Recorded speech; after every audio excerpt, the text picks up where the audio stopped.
just checking the time, it's a couple minutes after, so we might make a very gentle start. So I just wanted to welcome everybody to this webinar on managing trauma exposure. My name is Corinne Podger and I'm the Senior Manager for Programs and Education here at the Walkley Foundation. And we're very happy today to welcome our wonderful guest speaker, Dr. Erin Smith. Erin is the CEO of the DART Centre Asia Pacific, and DART is a regional hub for media and trauma professionals and students and focuses on effective reporting on trauma. It has permanent offices in Melbourne and runs training and events throughout the Asia Pacific. And we have some friends here joining from the Asia Pacific. So welcome to those of you who are joining from outside Australia, as well as those who are joining you from Australia today. The recording from today's session will be shared in the coming days via our newsletter. To sign up to our newsletter, just visit walkleys.com and click on the little envelope icon to sign up. You'll also receive a PDF of takeaways from Erin's presentation today, and that will be sent to everybody who's registered, and you're very welcome to share that with your colleagues. There is a chat box and a Q&A box. If you find the chat is disabled, that's hopefully to direct you towards the Q&A box, but I will be keeping an eye on both of them.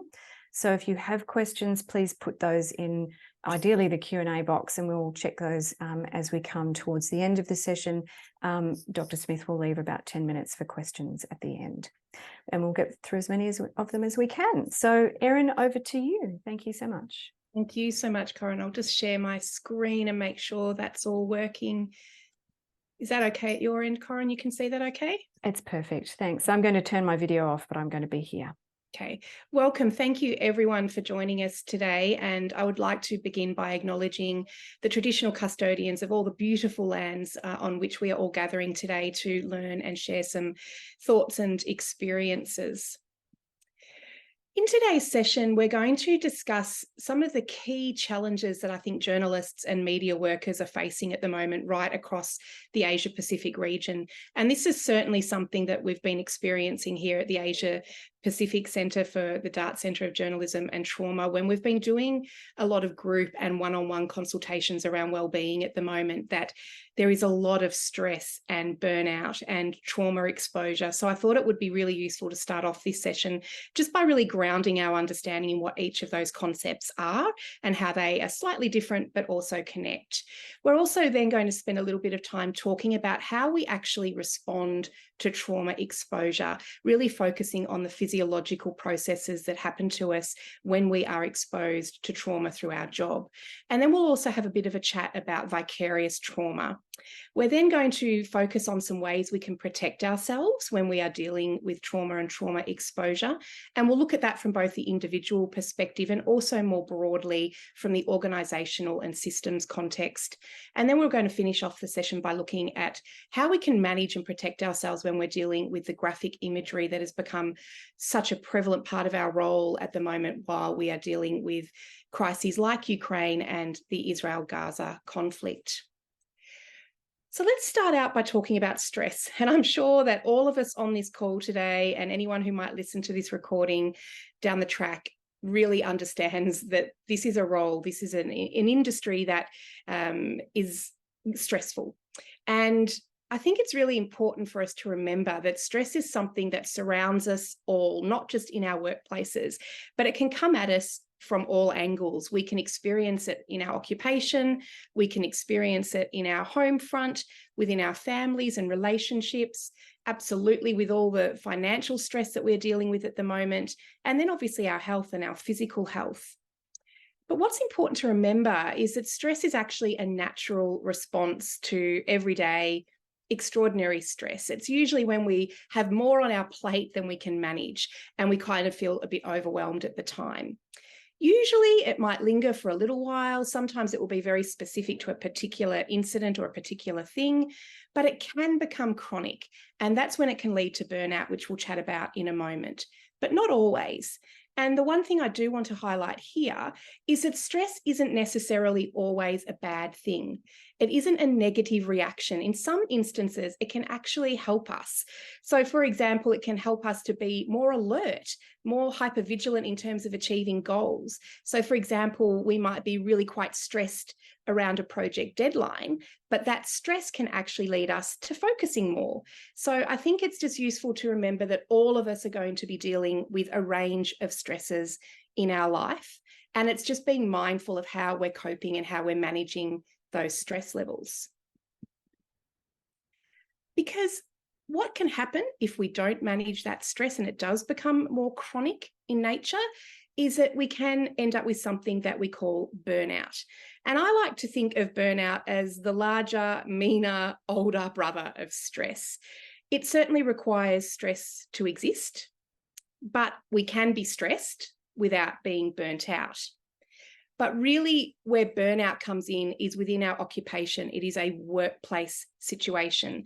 And it was actually identified by the World Health Organization in 2019 as being a condition listed within the International Classifications of Disease, or ICD. So stress can make us feel like we've got too much on our plate, like I said just before.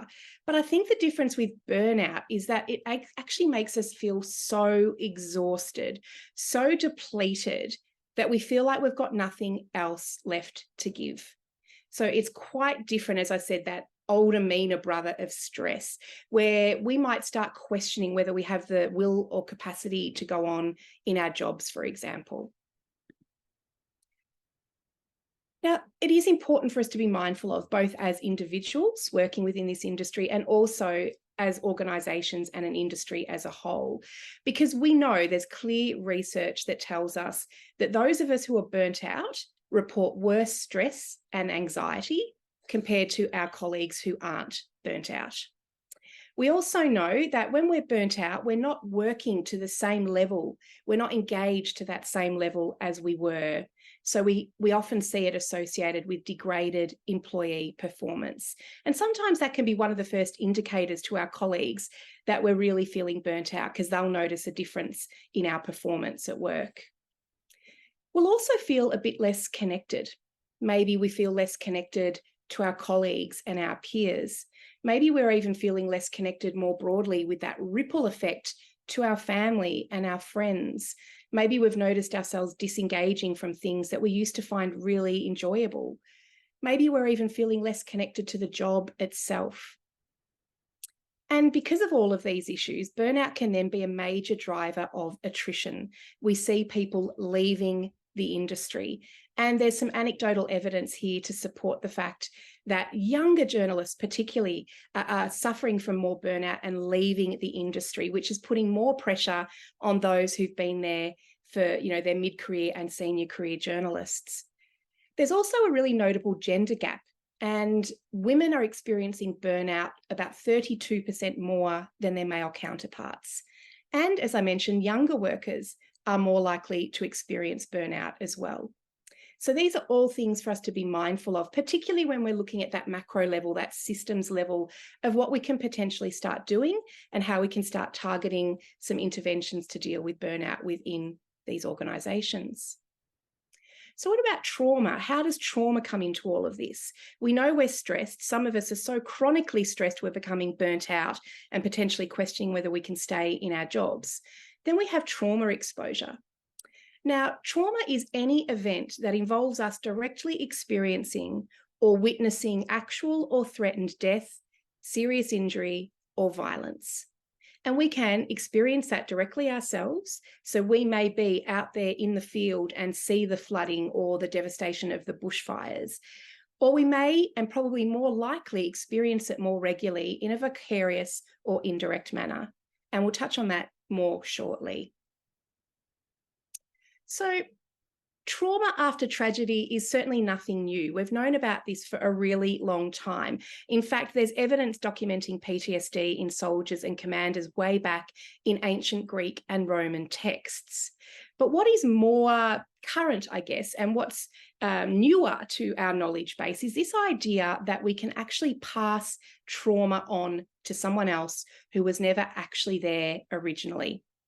The notion that trauma can be communicable. And really, we started to learn a lot more about this through the Vietnam War, when people who were supporting returned veterans realised that by hearing their stories of the trauma they had been exposed to, they were actually planting those images and those traumatic scenes within the minds of the people who never saw them firsthand. And we know throughout the 1980s, we learnt a lot more about vicarious trauma with some really groundbreaking work in the area by a clinical psychologist who was looking at the impact on psychologists who were supporting survivors of the Holocaust and their family members. And in this particularly interesting piece of work that was done out of New York, this researcher identified that the psychologists themselves started having nightmares and intrusive thoughts about the trauma that these people had shared with them, this communicable nature of passing the trauma on. So what does that do to us when we are vicariously exposed to the suffering of others, when we bear witness to the tragedy that has occurred in the world? Essentially, it can just change the way that we view the world. Maybe we start to recognise that we ourselves or our loved ones might not be as safe as we previously thought. Maybe it forces us to face our own helplessness in preventing future tragedy. That's certainly something a lot of us are feeling at the moment. As I mentioned previously, we've had bushfires, a pandemic, conflicts around the world, and sometimes in the face of all of that, open-ended and huge trauma, we just feel weighted down by it. And the way we're viewing the world, maybe we're noticing in ourselves that we just feel a bit more negative about everything in general. We also know that the risk of being vicariously traumatized usually arises from repeated immersion in traumatic detail. But saying that, we can be vicariously traumatized by a one-off exposure to somebody else's trauma when we empathetically engage with what they have experienced themselves. But it's really important for those of us working in journalism and media to be mindful of the impact of this repeated immersion when it's part of our routine job to be interviewing survivors of traumatic events, listening to audio, viewing graphic imagery, even moderating online content and fact-checking can be really vicariously traumatizing to us. So what actually happens to us when we are exposed to this trauma, whether it's directly or vicariously? Well, I think it's really important to remember that our brains are actually wired to protect us from real or perceived threats to our safety. And I could do a whole session on the biology and physiology of trauma, but I won't. But suffice to say that when we are exposed to something that we have perceive or is a real threat to our safety, there's almost an alarm system in our brain that sets off a physiological response due to that trauma exposure. And essentially what is happening within our body is this fight or flight response, which you might have heard of. And this is an automatic physiological reaction to an event that we perceive as stressful or frightening. And the perception of threat actually triggers this acute stress response that really prepares our body to either fight or flee. And these responses are evolutionary adaptations to increase our chances of survival in threatening situations. So if we think way back, maybe that threat that we were dealing with might actually be a tiger. And maybe I'm standing there and I can see a tiger in front of me. As soon as my brain recognizes that threat, it sets off that alarm. I go into my fight or flight automatic physiological reaction. And to do that, my body is preparing me to actually take fight or flee. And so it's flooding me with hormones like adrenaline and cortisol that will allow me to have that response. And it's also shutting down all the physiological systems that I don't need for immediate survival at that time. I go into a state of hypervigilance. I'm ready and prepared to face that threat, that tiger.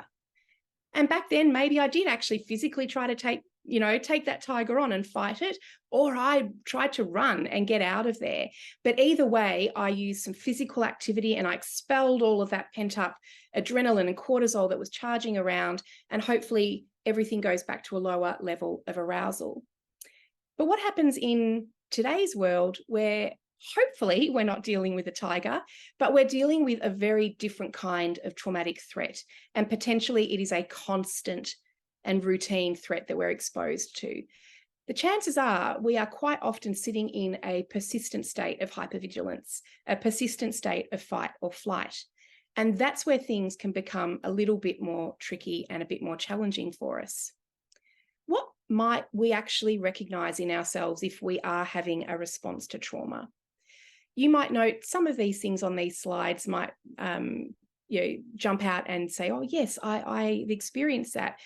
Maybe it's only one or two, maybe it's more than, maybe it's quite a few of those, but any of these are common responses to being exposed to trauma. Maybe it impacts our sleep. Maybe we have a bit of difficulty falling asleep. Or if you're anything like me, and when I'm particularly stressed or anxious, I can get to sleep, but then about 3 a.m. I wake up and everything in the world feels worse at 3 a.m. Maybe you're starting to have upsetting dreams or nightmares. Maybe intrusive thoughts about the particularly traumatic event that you've been covering or writing about will come to you at times when you just don't expect it. Maybe you find yourself avoiding reminders of the trauma.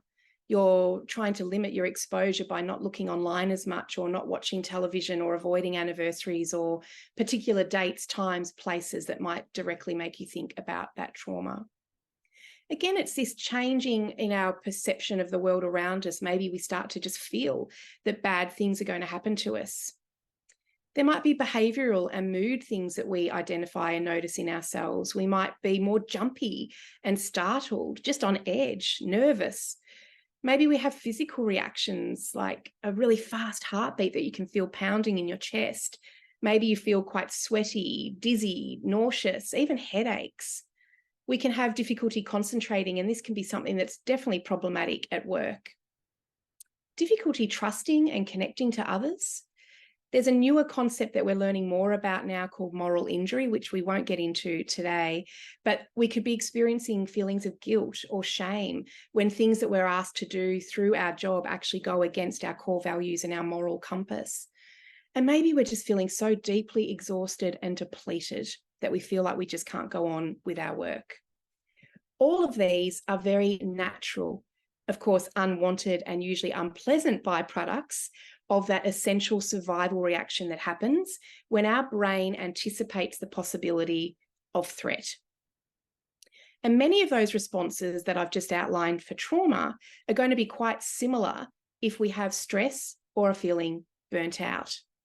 But I think the important thing to highlight here is that these reactions are normal and that they will usually resolve naturally once our exposure to that particular threat is removed. So, for example, that might be when we are removing ourselves from the high volumes of disturbing graphic imagery that we need to deal with as part of our job at the moment. And we give ourselves, our mind-body connection, the breathing space that it needs to really just relax back in to a lower level of arousal. So remember when I mentioned the fight or flight, we're in that state of hypervigilance.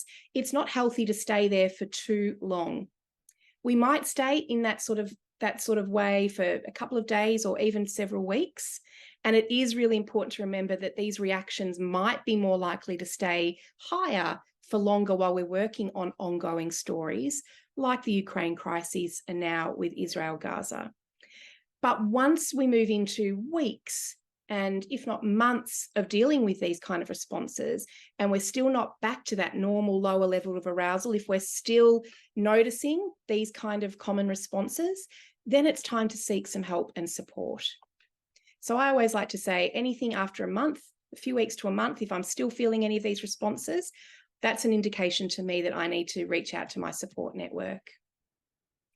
So what influences how we respond to trauma?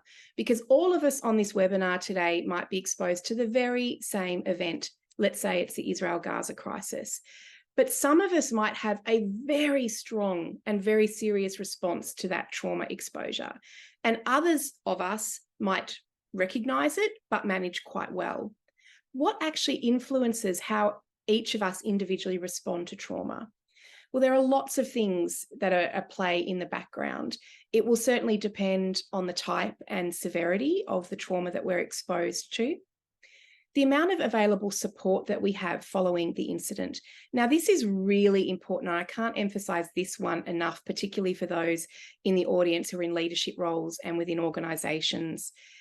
We actually know there's documented evidence that tells us that if we feel there is a lack of support for our well-being after we've been exposed to trauma, that perceived lack of support can be just as, if not more, debilitating than the initial exposure to trauma was itself. So that just shows us how important it is to have a range of support services available to staff. It also depends on other stresses that we're experiencing in our life. So if we go back to that very first slide, that can be in our workplace, it can be in our family, within finances, relationships, friendships, within our health. Every one of us is walking around with a cup that's quite full at the moment. And we need to find a way to make sure that that cup doesn't overflow. Because if that cup is really full from other stress, it only takes one little extra drop, one trauma exposure to come in and make that cup overflow. And also the previous trauma we've experienced in our life as well. There is clear evidence to show that those of us who've experienced adverse childhood events absolutely tend to have a more vulnerability to a stronger response to trauma. And if we've experienced previous trauma similar to the traumatic event that we are currently covering or documenting, if there's that sense of personal connection to the story. So what protects us then? What protects us against trauma? We know we're going to be exposed to it as part of our job. Some of us are going to be routinely exposed to it. At the Dart Centre, there are a number of things that we really focus on. They are evidence-informed, and there's research to support why we highlight these. And the first is really understanding what our purpose is. And I ask all of you, as a little bit of homework at the end of this webinar, to think about, why do you do the job that you do? What is it that keeps you turning up day after day? Maybe it's changed throughout your career. Maybe it's quite different now to when you were first starting out. But understanding that sense of purpose and having that clear role within our organisation can be very protective. It's also very important to be trauma aware. And that's why at the Dart Centre, we love doing sessions like this to improve trauma literacy right across journalism and media workers across Asia Pacific. Because when we are able to recognise changes as they're happening, we can hopefully do things to mitigate their impact and lessen the severity, and not wait until a mental health injury like post-traumatic stress injury has already occurred. Scheduling physical activity into our daily routine is really important. And aside from the wealth of evidence that clearly shows us that, yes, being physically active is very good for our general health and well-being, why we're really focusing on physical activity is that fight or flight response we were talking about previously, when we're flooded with adrenaline and cortisol. And as I said, way back in history, maybe I'm physically fighting the tiger or I'm running away from the tiger. But today I'm sitting at a computer probably for 8 to 10 hours with very minimal time to get up and move around. And so I'm not doing anything to expel that physiological response to trauma. And so I'm sitting in that constant state of hypervigilance. I need to get up and just, even if it's 5 minutes every hour, get away from the computer. It can just be shake it off, actually just, shake it around. Go for a walk if you have the time. If you do have the time for a lunch break, try to get outside, breathe in some deep air, and even just walk around the block. It is so important for allowing our mind, body that time to rebalance and to lower our arousal levels. And also really staying connected to people and things outside of work. I've been working with frontline organisations and responders for well over 20 years now, and something that is really common across all of those individuals and organisations is this strong sense of identity within their career, within their role. It's more than just a job. It's not something that you go to work 9 to 5, clock off, and then don't think about it once you leave. That's why it's so important for us to have a sense of identity and connection outside of work. It grounds us and keeps us connected to things that are outside that occupation bubble. So I really encourage all of you, as part of your self-care, to make sure that you are trying to engage with people and activities that have absolutely nothing to do with work. So how are these concepts, stress, burnout, and trauma, connected? Well, we know that trauma exposure can result in an increased sensitivity to stress. And one thing that I've personally experienced, and I know many of the journalists that I've been speaking to in my 2 years now with the Dart Centre, is that when you are exposed to trauma and become more stressed and potentially burnt out, it slowly erodes away at our resilience. And we know it's documented that journalists as a group, as an occupation, are on the whole largely resilient. But when we do have this trauma exposure, it can just slowly erode away at that resilience that we have.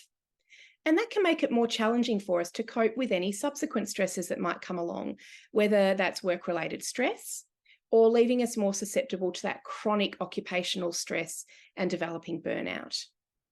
We also know that emotional exhaustion is a core component of burnout. And so when we're feeling burnt out, absolutely depleted and overwhelmed, that kind of emotional exhaustion can compound the effect of work-related stress and burnout and make it a little bit more difficult for us to manage trauma exposure as well. As I mentioned, exposure to trauma can also lead to us being in this state of hypervigilance, being really alert, constantly scanning the environment for potential threats. And we can often be doing this without even realizing it. And this hypervigilance can persist in non-traumatic contexts as well, including the workplace. So being on high alert, feeling hyper-aroused can contribute to chronic stress and exhaustion, which we now know increases the risk of burnout. And when we're exposed to trauma, when we've experienced trauma, that can also disrupt our ability to effectively cope with stress. Maladaptive coping strategies like potentially going to the pub and having a few too many drinks, or engaging in high risk behaviors, these kind of coping strategies can actually then make it more challenging for us to manage work-related stress, putting us at higher risk of burnout and making it more difficult to then cope with trauma exposure. So it is a bit of a vicious cycle, and you can see how they are all connected. And coming back to the importance of support as well, when we've had prior experiences being exposed to trauma, that can actually really influence the way that we seek support, and certainly in the way that we establish positive social connections. And as I mentioned, if we do have a lack of perceived support, maybe because that is what we have experienced in the workplace previously, that can actually inhibit a sense of belonging and support by our peers, and again, contribute to experiences of burnout. So based on all of that, what are some ways we can actually cope with stress, burnout, and trauma? So I've got 10 tips here to start off with for individuals, for us to do as individuals. Then I've also got a couple of tips for us to think about from more of that organisational system level. The first is practicing mindfulness. And mindfulness is the practice of being present and just fully engaged in the current moment. This can take on a number of different forms. Maybe we can try some breathing exercises, and this is one that does work for me. I love to do something called box breathing. If you haven't heard of it, I really encourage you all to Google it. You can do box breathing anywhere, anytime, and it is a really great way to lower our arousal levels, to bring us down out of that hypervigilant state that happens when we're exposed to trauma. Maybe really good at meditating. I have tried and failed, unfortunately, many times. I just really struggle to turn my brain off. But it's even just ways that you can find, maybe journaling, simply being aware of your thoughts and emotions. Again, coming back to physical activity, it's really important to get active. It's a great way for us to reduce stress and improve our mood. Try anything that works for you. I love to put on a bit of Taylor Swift, even though I'm nearly 50, and jump around the apartment when my husband's not here, sometimes even when he is here. But whatever works for you, try yoga, running, go out for a walk. I take my dogs out for a walk every day. That's just something that I do as part of my routine. I can't emphasize enough the importance of really developing a good sleep routine. Getting enough sleep is really important for reducing our stress levels and improving our overall health. One tip that I've learned from my colleague at the Dart Centre, Amantha Pereira, is the importance of turning off all of my electronic devices at least an hour before bedtime and not having them in the bedroom. I don't need to have my laptop or my phone next to me in the bedroom. I've tried reading a book, and that's been really helping me. Actually, anything that just switches off from anything that's work related. Or if I'm feeling particularly lazy, and I will cheat and have my phone next to the bed, sometimes I might listen to a book on Audible. And again, I'll quite often fall asleep just listening to someone reading their book. Prioritizing self-care. And I know that this is hard. Some of you might have rolled your eyes as I just said that. We've been doing a lot of individual wellbeing check-ins across organisations here in Australia in response to the Israel-Gaza crisis. And we're really talking about how important it is to prioritise our self-care. But the feedback I'm consistently getting is, that's great, we get it, but we just don't have the time. I barely have the time to spend time with my loved ones, let alone, try to take 5 minutes out of each hour to prioritise self-care. But I really challenge you all to think about the impact of not finding that time. Taking care of yourself is essential for dealing with the stress that we talked about earlier and preventing burnout. And we can do whole sessions on this. So I'm really, really summarising this down to very briefly say we need to have both temporary and enduring ways to support our emotional, physical, and spiritual well-being. So I really encourage you all to think about, what are you doing under each of those categories: your emotional well-being, your physical well-being, and your spiritual well-being. Activities that are both giving you a temporary protection, so something like going out for a coffee with a friend, and what's more enduring, and maybe that is the journaling or the mindfulness or meditation. Again, hitting pause can be really important. And this is because stress, burnout, and trauma can leave us feeling overwhelmed and in that constant state of fight or flight. So it's really important for us to find time to hit pause, give our mind and body that time it needs to rebalance and allow our arousal levels to come back to normal. Really trying to take small breaks every hour, even if it's only 5 minutes out of each hour. That can be so important in the overall scheme of things. We've touched on connection as well. Social connection is such an important factor in reducing stress and preventing burnout. Trying to limit screen time. We know that spending too much time on our electronic devices absolutely contributes to elevated levels of stress, burnout, and trauma exposure. So is there a way that you can try setting limits on your screen time and taking regular breaks to rest your eyes and just recharge? And again, giving your brain that time to rest and recover. Setting boundaries is really important for preventing stress and burnout. And again, I know this is easier said than done, and it's something I still need to learn to practice what I preach. Saying no is really hard, but sometimes we need to say no to requests that are beyond our capacity, or maybe it's about setting limits on our availability. So many people that I've been speaking to recently can't even find time in their entire workday for a 20-minute lunch break. And that's really concerning because, again, we are not giving our body the time it needs to cool down and recharge. We wouldn't be expecting our computer to run at full throttle when it becomes really hot and there's too many tabs open. Your computer system is not going to work as effectively. Well, that's the same as our brain. Give your brain time to cool down, shut down some of those open tabs. Again, seeking support, talking to a peer, or seeking advice from therapists or counsellors who can give you support and guidance and share lived experience can be really important. And telling someone. So maybe you're experiencing something in the workplace where you feel like wellbeing is not being prioritised and that you or a colleague are at risk of burnout or mental health injury. Talk to your manager or your wellbeing safety advisor if you have one within the organisation. If you don't feel comfortable doing that, you can always contact the MEAA about unsafe work practices, particularly around trauma. We know that speaking up is the only way to bring about the industry level change and cultural change that we need to see right across the media landscape at the moment. So what helps organisationally? We know that when we're experiencing stress, burnout, and trauma, we can experience a lack of control.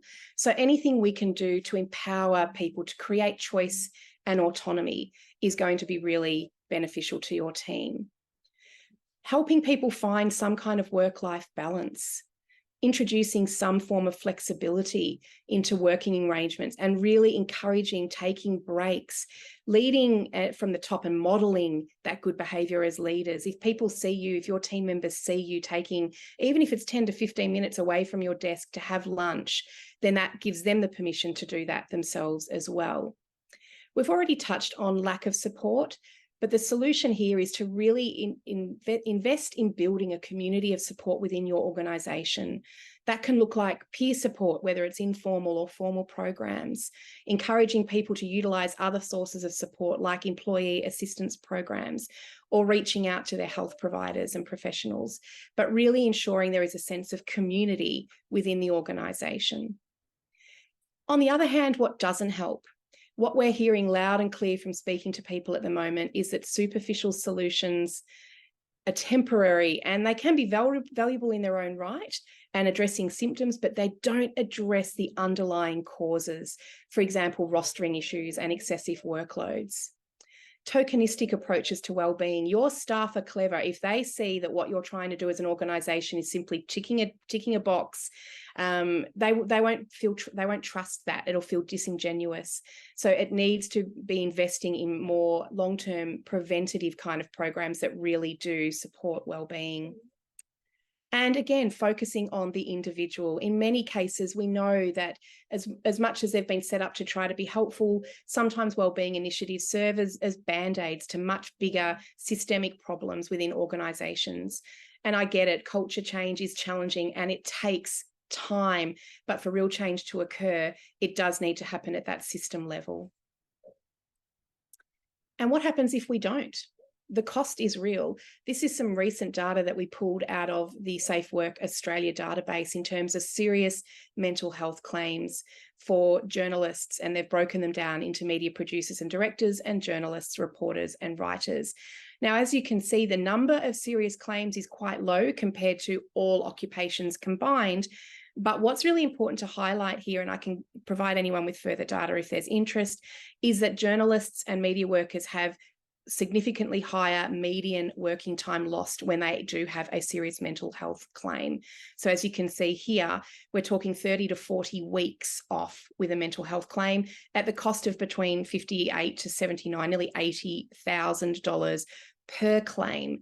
So the cost of being away from work and what that's costing our organisations in the long run when we are reacting to serious mental health injury is going to be a lot more than if we invest in preventative mitigative programs now.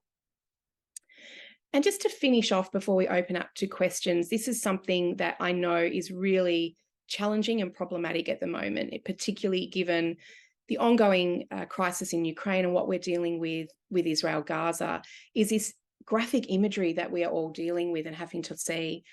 And however compelling its value to our news is, we need to handle it with care because it absolutely places the well-being of those who are exposed to it at risk.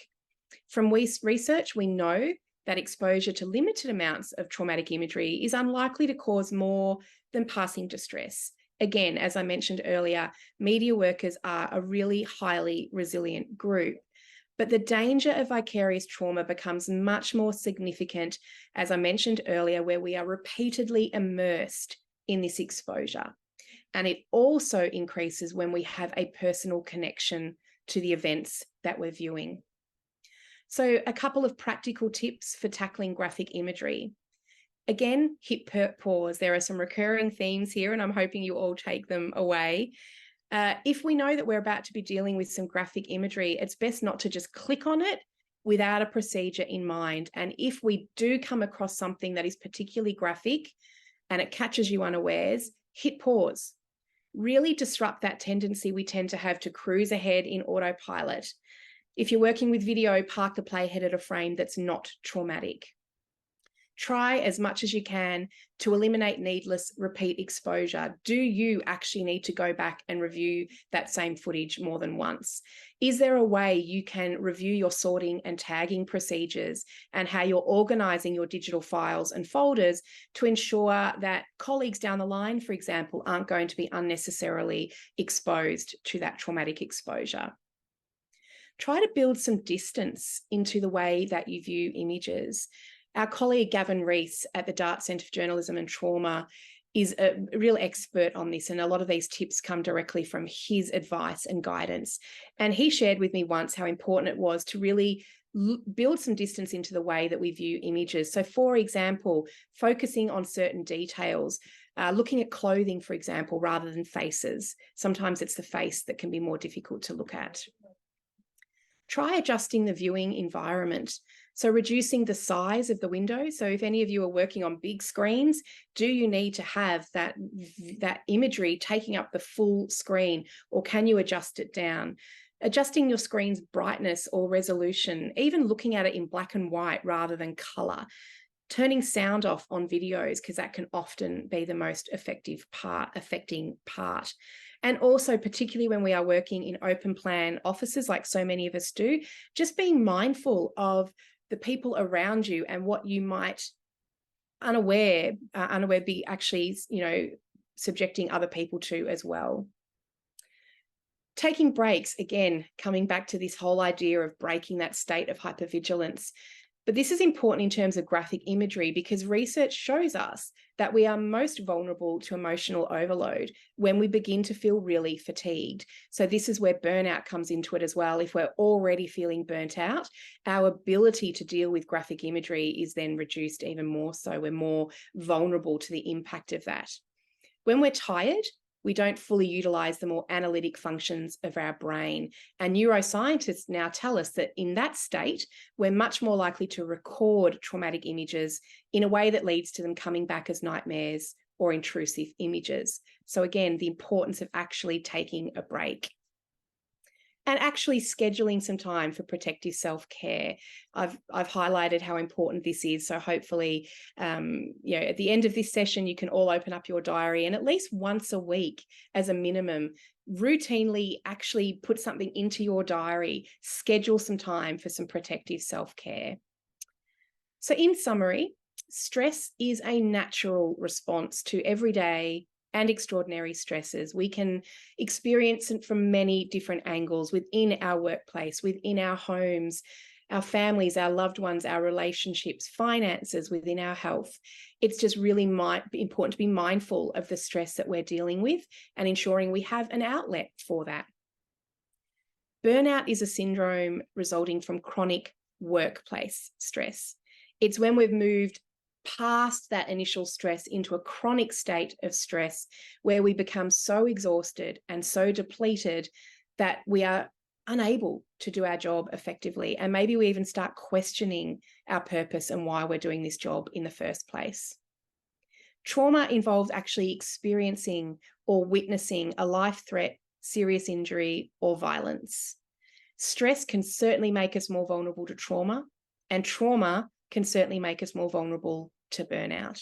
That's why it's so important for us to understand how these are all connected and to protect ourselves against all of them. Some of the signs of stress, burnout, and trauma are similar, and they're all biopsychosocial experiences, in that when we are experiencing stress, burnout, and trauma, they can impact our biology, our physiology, our health, our psychology, our mental health, and the way we socialize and connect with the world. So hitting pause and scheduling time for self-care are vitally important protective behaviours. They allow us the time to come and break that cycle of hypervigilance, to come down into a lower state of arousal for our mind-body connection to have the breathing space that it needs. But also being mindful that depending on the work that we're doing and the stories that we're covering, this may take days or several weeks. But if it takes longer than that, if the signs and symptoms that we talked about earlier in the session are still happening beyond that time frame, that's when it's so important for you to seek support. Some useful resources. You can follow the Dart Centre or have a look at our Dart Centre Asia Pacific website. There is a wealth of resources available there, tip sheets, lots of different guidelines and things. So if there's something particular that you're looking for that you can't find on our website, please feel free to contact me directly. Please also follow us on LinkedIn, Facebook, and Twitter, where we are regularly sharing updates, tips, tools, and news. and I welcome any questions that you might have. And thank you all so much for your time.